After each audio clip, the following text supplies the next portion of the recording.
Hello everyone, welcome to my YouTube channel Life in Scrubs. Today I will talk about hypoglycemia. So in this video I will talk about what hypoglycemia is, its causes, sign and symptom, normal range of blood sugar, and how to manage the hypoglycemia and as well as nursing priorities during hypoglycemia. So let's start with the definition. Definition is very simple. So it is an emergency situation which occur when the blood glucose level drop below 4 millimoles per liter of the blood. जब हमारी blood glucose होती है 4 से below चली जाती है, उस situations को हम बोलते हैं हाइपोग्लिसीमिया। MMOL/L क्या होता है? दिस इज मिलीमोल्स पर लीटर। जो हमारी ग्लूकोज की वैल्यू होगी पर लीटर ऑफ ब्लड में, वो हम ऐसे डिनोमिनेट करते हैं। नेक्स्ट हमारे आते हैं कॉजेज। कॉजेज में सबसे फर्स्ट कॉज है missed meals, like not eating properly, adequate meals नहीं लेना।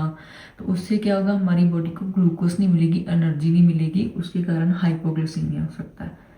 सेकेंड कॉज है कि taking too much of insulin और diabetic medications like oral hypoglycaemic agents like metformin और इंसुलिन वगैरह अगर हम ज़्यादा ले रहे हैं, मतलब जितनी हमारी बॉडी को नीड है। फॉर एग्जांपल किसी क्लाइंट को अगर नीड है 6 की, उसने इंस्टेड ऑफ टेकिंग 6 यूनिट उसने 10 एडमिनिस्टर कर लिए हैं, तो वो क्या कॉज कर सकती हैं? हाइपोग्लिसीमिया कॉज कर सकती है। नेक्स्ट है हमारा delaying meals. For example client है, उसने इंसुलिन लेने का टाइम था, उसने बिफोर मील्स अपनी CBG चेक करी है, तो उसने क्या किया, इंसुलिन ले ली है, इंसुलिन एडमिनिस्ट्रेशन कर ली है, बट उसने मील्स नहीं खाई हैं प्रॉपर, अपनी मील्स को डिले कर दिया है। उसके कारण क्या होगा, उसकी बॉडी में से सडन ग्लूकोज ड्रॉप करेगी, जिसके कारण उसको हाइपोग्लिसीमिया के सिम्टम आएंगे। नेक्स्ट हमारा आ जाता है lack of enough carb intake, मतलब कार्ब्स नहीं लेने। कार्ब्स जो होते हैं इंस्टेंट सोर्स होते हैं ग्लूकोज का, एनर्जी का, तो अगर वो क्लाइंट कम ले रहा है तो उसके कारण भी हाइपोग्लिसीमिया के सिम्टम हो सकते हैं। देन इंटेंस एक्सरसाइज और एक्टिविटी। फॉर एग्जांपल कोई भी पर्सन है, वो अपनी नीड से ज़्यादा एक्सरसाइज कर रहा है, उसके कारण क्या होगा, उसकी बॉडी ग्लूकोज को यूटिलाइज कर लेगी, यूज़ कर लेगी, उसकी बॉडी में इनफ ग्लूकोज बचेगी ही नहीं बाकी बॉडी के फंक्शन को प्रॉपरली वर्क करने के लिए, उसके कारण उसको हाइपोग्लिसीमिया हो सकता है। नेक्स्ट है अल्कोहल। अल्कोहल भी हाइपोग्लिसीमिया कॉज करती है। जो अल्कोहलिक होते हैं उनमें हाइपोग्लिसीमिया के सिम्टम आपको देखने में मिलेंगे। नेक्स्ट हमारा आता है diarrhoea and vomiting. Diarrhoea vomiting में कैसे? फॉर एग्जाम्पल किसी क्लाइंट को डायरिया और वॉमिटिंग हो रही है, उसकी बॉडी में से कॉन्टिन्यूसली फ्लूइड बाहर जा रहा है, तो उसके कारण भी उसकी बॉडी में हाइपोग्लिसीमिया होगा एंड अदर इलेक्ट्रोलाइट इम्बैलेंस भी हो सकते हैं। तो मैं क्या करूँगी, यहाँ पे एक एनक्लेक्स टिप है जो याद रखूँगी for remembering the hypoglycaemia. Too much medicine for it means person is taking too much insulin and eating too little food and doing too much activity. So too much medicine, for example insulin or metformin, and eating too little food and doing too much activity can cause the hypoglycemia. So these are the basic causes, very common causes of hypoglycemia. Next है हमारे sign and symptom of हाइपोग्लिसीमिया। तो ये भी जो sign and symptom होते हैं ना, early stage में रिकॉग्नाइज करने बहुत ही इंपॉर्टेंट होते हैं। इसकी वजह से पेशेंट की लाइफ जो है हम सेव कर सकते हैं, because hypoglycaemia can be life threatening. This is a medical emergency. So first sign and symptom में हम पढ़ेंगे स्वेटिंग। जब भी पेशेंट को हाइपोग्लिसीमिया, उसको बहुत ज़्यादा एक्सेसिव स्वेटिंग होगी बॉडी में। क्यों होगी? बिकॉज एड्रेनलिन जो हार्मोन होता है वो रिलीज होगा, उसके कारण स्वेटिंग होगी, उसको ट्रेमर्स होंगे। ट्रेमर्स कैसे होंगे? बिकॉज जो हमारे डीप टेंडन रिफ्लेक्सेस होते हैं वो इंक्रीज हो जाएंगे। जो जब भी हाइपोग्लिसीमिया होगा तो उसके कारण बॉडी में से एड्रेनलिन रिलीज होगा, उसके कारण ट्रेमर्स हो सकते हैं। DTR, जब डीप टेंडन हमारे रिफ्लेक्सेस इंक्रीज होंगे, उसके कारण शेकीनेस एंड ट्रेमर्स अपीयर होगी हमारे क्लाइंट में। देन टैकीकार्डिया मीन्स उनकी हार्ट रेट जो है बहुत फास्ट हो जाएगी। एंड हंगर में क्या होगा कि उनको ऐसे फील होगा कि हमें कुछ चाहिए खाने को, उनको हंगर फीलिंग होगी कि इंस्टेंटली हमें कुछ दे दिया जाए ताकि हमें इंस्टेंटली एनर्जी मिले, बॉडी में से हंगर रिस्पॉन्स निकलेगा। देन आता है एंजाइटी। एंजाइटी उसको इसलिए होगी बिकॉज एड्रेनलिन रिलीज हो रहा है, तो वो स्ट्रेस हार्मोन जो रिलीज होगा उसके कारण एंजाइटी होगी। And headache. हेडेक क्यों होगी क्लाइंट में? हेडेक इसलिए होगी बिकॉज जो हमारा ब्रेन है उसको इनफ ग्लूकोज नहीं मिल रही है, तो इनफ ग्लूकोज ना मिलने के कारण ब्रेन प्रॉपरली फंक्शन नहीं करेगा, इसके कारण हेडेक एंड डिजीनेस फील करेगा क्लाइंट। नेक्स्ट आता है हमारा कन्फ्यूज़न। कन्फ्यूज़न भी इसलिए होगी बिकॉज जो ब्रेन सेल्स होते हैं उनको ग्लूकोज चाहिए होती है फंक्शन करने के लिए, लेकिन जब वहाँ पे ग्लूकोज नहीं होगी, जब बहुत कम होगी, लो होगी, उसके कारण है जो हमारी concentration and thinking ability empire हो जाएगी, उसके कारण क्लाइंट है कंफ्यूज फील करेगा। नेक्स्ट हम आता है हमारा ब्लर विजन। ब्लर विजन क्यों affect, like why there will be blur vision? Blur vision क्यों होगी? बिकॉज जो हमारा विजुअल सेंटर होता है एंड आइज होती हैं वो हमारे ब्रेन से कनेक्टेड होती हैं, तो जिसके कारण क्या होगा, हमारी विजन भी इफेक्ट होगी, पेशेंट को ब्लर दिखना शुरू हो जाएगा। And then weakness and fatigue. Weakness and fatigue इसलिए होगी बिकॉज बॉडी के सेल्स हैं जो उनके पास इनफ ग्लूकोज नहीं है कि वो एनर्जी किसी से ले सके। अब ग्लूकोज नहीं है वहाँ पे तो एनर्जी कहाँ से आएगी, तो इसीलिए पेशेंट की बॉडी में वीकनेस एंड फटीग होगी। एंड नेक्स्ट आता है हमारा स्लर स्पीच। स्लर स्पीच भी एक कॉमन साइन एंड सिम्टम है हाइपोग्लाइसीमिया का। वो क्यों होगा? बिकॉज ब्रेन डिसफंक्शन हो गया, ब्रेन को ग्लूकोज नहीं मिल रही है, ब्रेन की डिसफंक्शनिंग के कारण हमारा जो स्पीच कंट्रोल सेंटर होता है वो भी इफेक्ट होगा, इसके कारण डिफिकल्टी आएगी बोलने में, स्लर स्पीच होगी। देन आते हैं seizures. Seizures can be life threatening. Seizure जब आता है तो इट मीन्स कि पेशेंट को सीवियर हाइपोग्लाइसीमिया हो चुका है। तो सीजर क्यों हो गया? बिकॉज बॉडी में से ग्लूकोज बहुत, मतलब बॉडी में ग्लूकोज है ही नहीं है, बहुत कम है, उसके कारण जो नॉर्मल एक्टिविटी होती है, नॉर्मल इलेक्ट्रिकल एक्टिविटी होती है ब्रेन की, वो अफेक्ट होगी, जिसके कारण क्लाइंट को सीजर भी आ सकता है। लास्ट में आता है लॉस ऑफ कॉन्शियसनेस। अगर किसी को सीवियर एंड प्रलॉन्ग टाइम तक हाइपोग्लाइसीमिया रही तो वो क्या हो सकता है, रिजल्ट कर सकता है लॉस ऑफ कॉन्शियसनेस में, बिकॉज इतनी देर तक ब्रेन सर्वाइव नहीं कर सकता without glucose, and that will automatically result in loss of consciousness. आती है हमारी हाइपोग्लाइसीमिया की मैनेजमेंट। इसमें हम जो 4 स्टेप करेंगे, असेसमेंट करेंगे, उसकी एयरवे, ब्रीथिंग एंड सर्कुलेशन देखेंगे।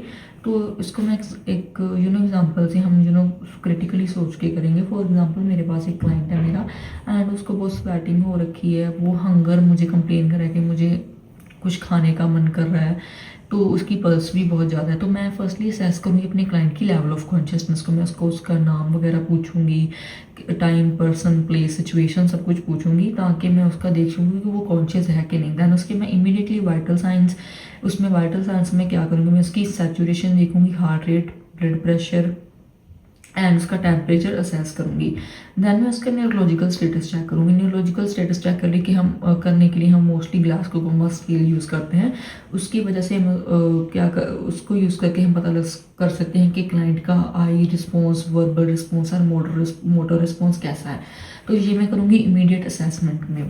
तो उसके बाद मैं उसका एयरवे मैनेज करूँगी। एयरवे में मैं देखूँगी मैनेज करना है according to client situation. For example मेरा अगर क्लाइंट कॉन्शियस है तो मैं क्या करूँगी, मैंने देख लिया वो मेरे पास अगर खुद आ रहा है, मेरे कैबिन में स्टेशन में नर्सिंग स्टेशन पे खुद आके कह रहा है कि मुझे हंगर फील हो रही है, तो मैंने ऑब्जर्व किया उसको स्वेटिंग हो रही है, बहुत ज़्यादा प्रोफ्यूज स्वेटिंग हो रही है एंड उसकी पल्स रेट भी हाई है, उसका ब्लड प्रेशर भी हाई है।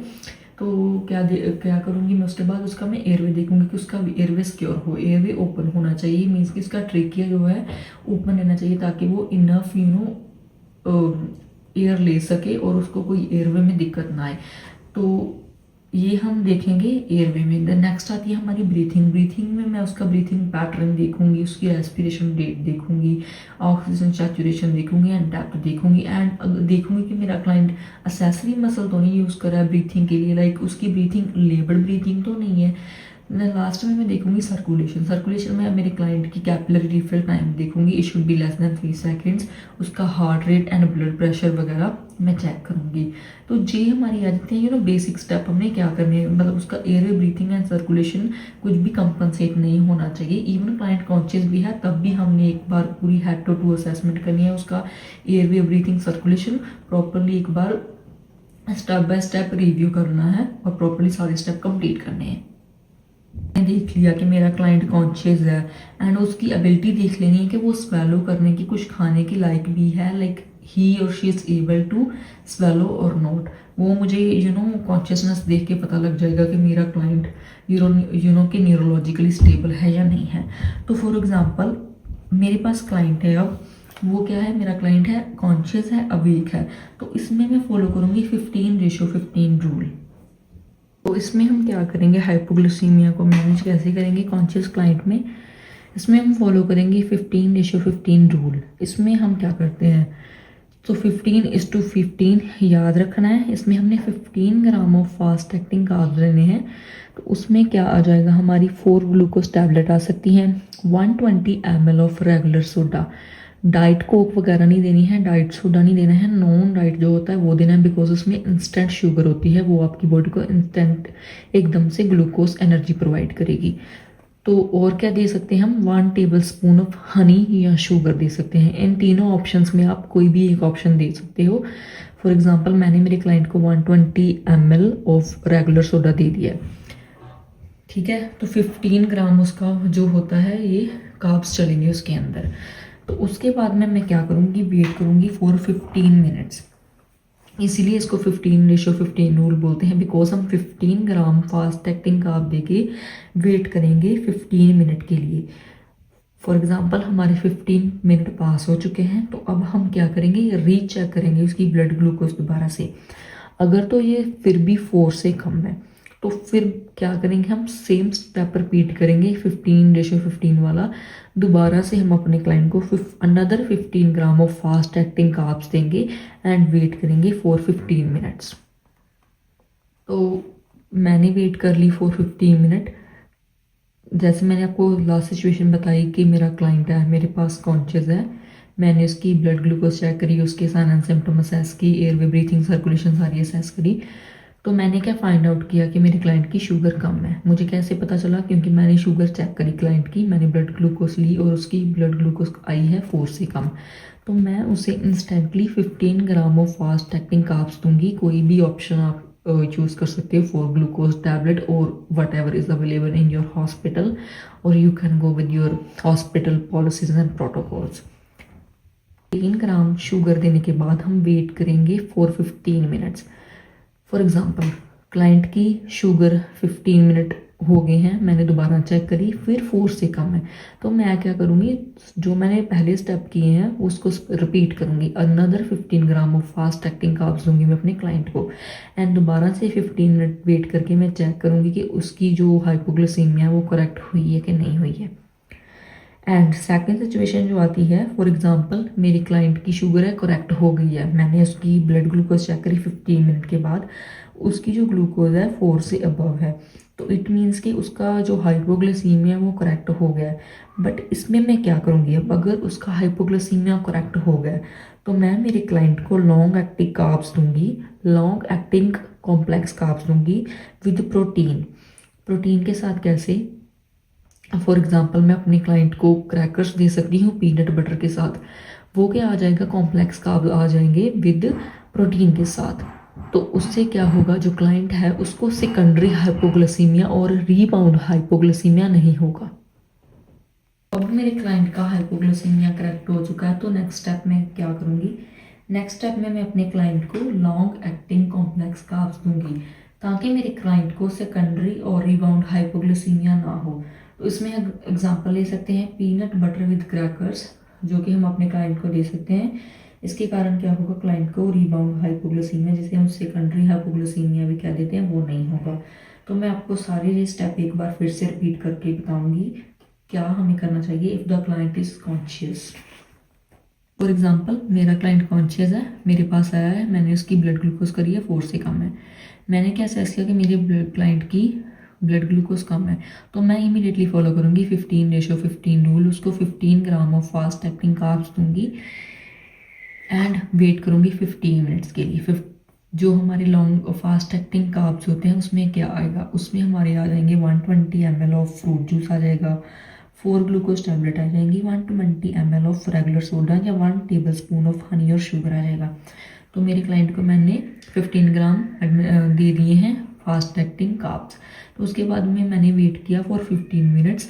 अगर तो मेरे क्लाइंट का हाइपोग्लिसीमिया करेक्ट नहीं हुआ है, स्टिल 4 से कम है शुगर, तो मैं अपने सारे स्टेप रिपीट करूँगी, फिर से उसको अनदर 15 ग्राम ऑफ मैं फास्ट एक्टिंग कार्ब्स दूंगी।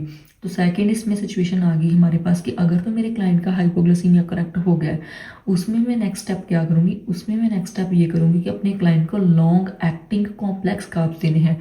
याद रखना है कि जब शुगर कम है तब हम देते हैं फास्ट एक्टिंग कार्ब्स। अगर शुगर जो हमारी ब्लड ग्लूकोज करेक्ट हो गई है, हाइपोग्लिसीमिया करेक्ट हो गया, तो उसके बाद हम देते हैं क्लाइंट को कॉम्प्लेक्स लॉन्ग एक्टिंग कार्ब्स, ताकि जो क्लाइंट को है दोबारा से हाइपोग्लिसीमिया ना हो। इसमें एग्जांपल आएगी हमारी peanut butter with crackers and market cheese with crackers भी आ सकती है। So these can have these can prevent rebound hypoglycaemia in the client. Next हमारी आती है management in a client who is unconscious. तो अनकॉन्शियस को हम एग्जांपल के साथ करेंगे। फॉर एग्जांपल मैं अपने क्लाइंट के पास जा रही हूँ मेडिकेशन करने, जहाँ उसके वाइटल्स लेने। तो मैंने क्या विटनेस किया कि मेरा क्लाइंट बेड पे अनकॉन्शियस पड़ा है, उसको स्वेटिंग हो रखी है, उसका मॉनिटर ऑन है। तो मैंने उस पर असेस किया कि उसकी हार्ट रेट बहुत ज़्यादा है। तो इमीडिएटली मैं क्या करूँगी, I will take immediately blood glucose of my client. मैंने ब्लड ग्लूकोज चेक करी और उसकी ग्लूकोज 4 से कम है। इट मीन्स के क्लाइंट को हाइपोग्लिसीमिया हो रखा है। तो अब मेरा क्लाइंट अनकॉन्शियस है। अनकॉन्शियस क्लाइंट में मैं कभी भी ऑरली कुछ भी एडमिनिस्टर नहीं करूँगी, बिकॉज क्लाइंट अनकॉन्शियस पड़ा है, उसके पास एबिलिटी नहीं है कि वो स्वेलो कर सके। तो इसके कारण क्या हो सकता है, एस्पिरेशन हो सकती है, चोकिंग हो सकती है। तो इस जो हमारा अनकॉन्शियस क्लाइंट है उसके लिए मैं क्या फॉलो करूँगी। तो अगर तो मेरे क्लाइंट के पास आईवी कैनुला है, अगर मेरे क्लाइंट के पास आईवी कैनुला लगा हुआ है, ऑलरेडी इन प्लेस में है, तो मैं अपने क्लाइंट को आईवी डेक्स्ट्रोस दे दूंगी according to my hospital policies and protocols. And अगर तो मेरे पास आईवी एक्सेस नहीं है, then I will administer IM और सबकुटेनियस ग्लूकागोन। तो जो ग्लूकागोन होता है वो 1 mg हम एडमिनिस्टर करते हैं, ईदर IM और सबकुटेनियस। तो इस तरह से हम मैनेज करेंगे हाइपोग्लिसीमिया को इन अनकॉन्शियस क्लाइंट।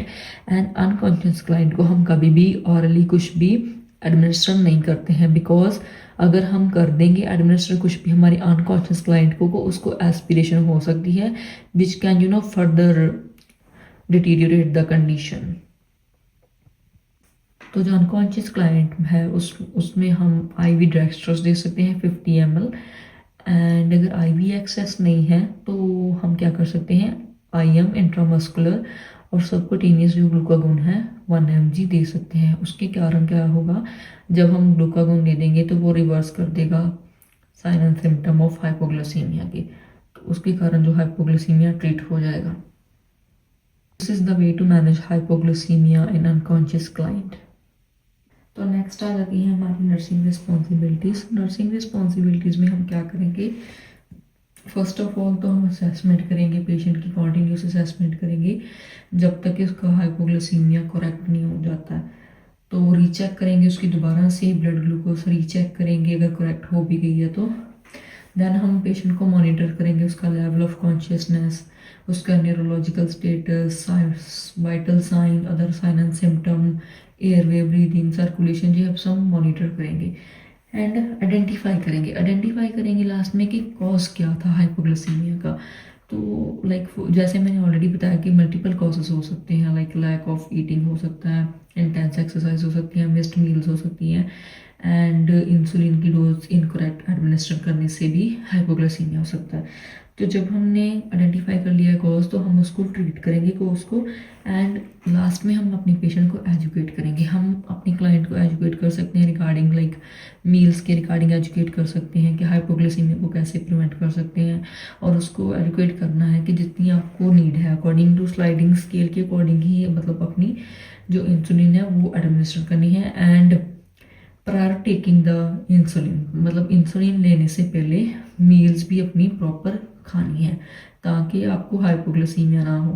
फॉर एग्जांपल कई क्लाइंट क्या करते हैं, शुगर चेक करी है अपनी, इंसुलिन भी ले ली है, लेकिन प्रॉपर खाया नहीं है, एडिक्वेटली उन्होंने क्या किया है, फूड इनटेक नहीं किया, तो उसके कारण हाइपोग्लाइसीमिया के चांसेस बढ़ सकते हैं। तो इसलिए हमने उनको स्ट्रिक्टली एजुकेट करना है कि अपनी जो मील्स हैं उनको मैनेज करना है, इंसुलिन को मैनेज करना है, अपनी मील्स जो है वो प्रिवेंट लाइक मील्स जो है अपनी वो मिस नहीं करनी है। तो इसके कारण हम क्या कर सकते हैं, क्लाइंट में हाइपोग्लाइसीमिया प्रिवेंट कर सकते हैं। लास्ट में मैं डिस्कस करूँगी समथिंग अबाउट ग्लूकागोन। जो ग्लूकागोन होता है जब हम क्लाइंट को देते हैं तो वो क्या करता है, एकदम फ्रीक्वेंटली नोज़िया वॉमिटिंग कर सकता है क्लाइंट में। तो नोज़िया वॉमिटिंग अगर क्लाइंट में होगी, इफ क्लाइंट इज़ अनकॉन्शियस, अगर वो स्ट्रेट पड़ा है, सुपाइन पोजीशन में पड़ा है बेड पे, तो अगर ग्लूकागोन देने से उसको वॉमिटिंग इंड्यूस होगी तो वो एस्पिरेट कर जाएगा, चौक कर जाएगा।